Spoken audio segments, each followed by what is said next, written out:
Hi, everybody. It's your host of Freedom to Fight, and Yura Mathis. I have another exciting guest on my show today.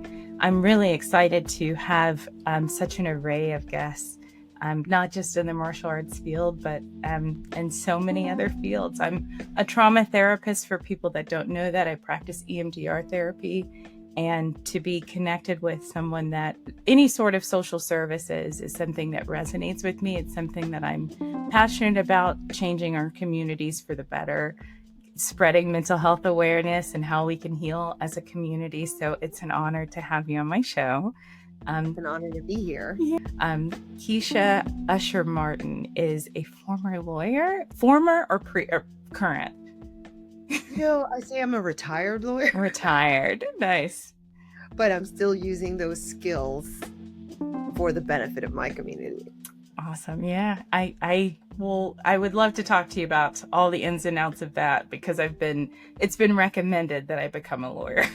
I've been in enough legal situations that I kind of know my way around. So, yes. So retired lawyer with all of that awesome knowledge, a community activist, founder of the Still Here Project. Yeah. Yes. And an ethnographer, a hard word to say, but a word unofficially, that, yeah, unofficially, but still, like, that's super important work. That's like, I want to say, like, narrative therapy. That's a therapy that I practice. And so it's like getting people's stories and and connecting in there.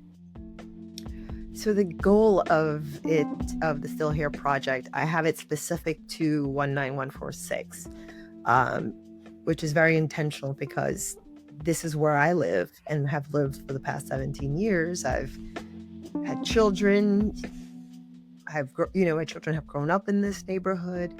And so the mission is more a preservation of stories, to preserve the history and the memories of the original Black residents who have lived and created this community, which in my view is being erased, but beyond erased, also ignored.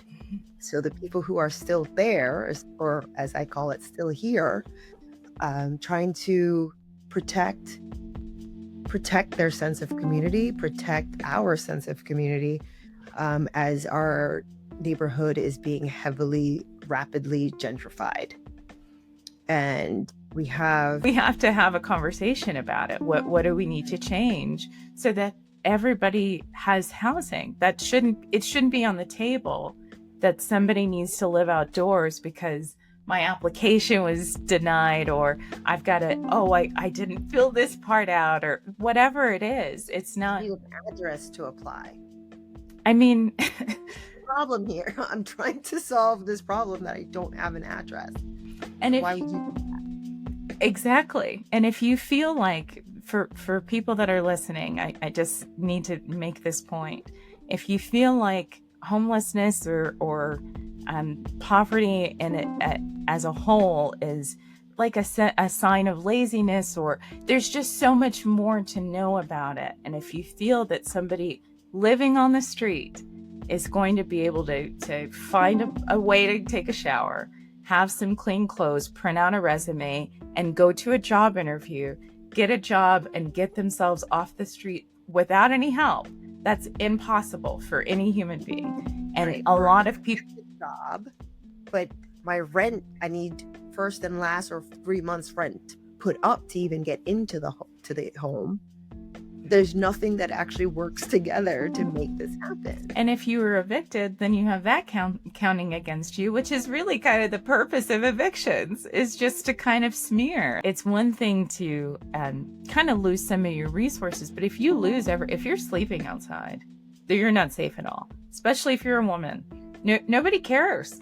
Nobody cares what's going on outdoors. They don't want to see it. They don't want it coming to their front door. They don't really want it in their neighborhood. But there's some really traumatic things happening outside right now. Right.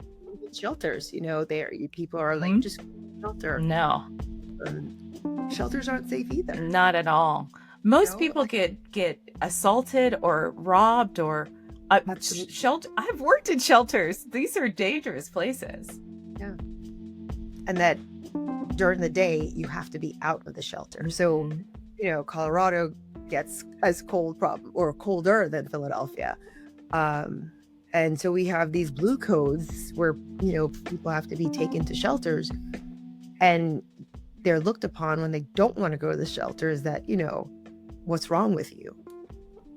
And if someone is saying they feel safer on a cold corner than in a shelter, that should say a lot.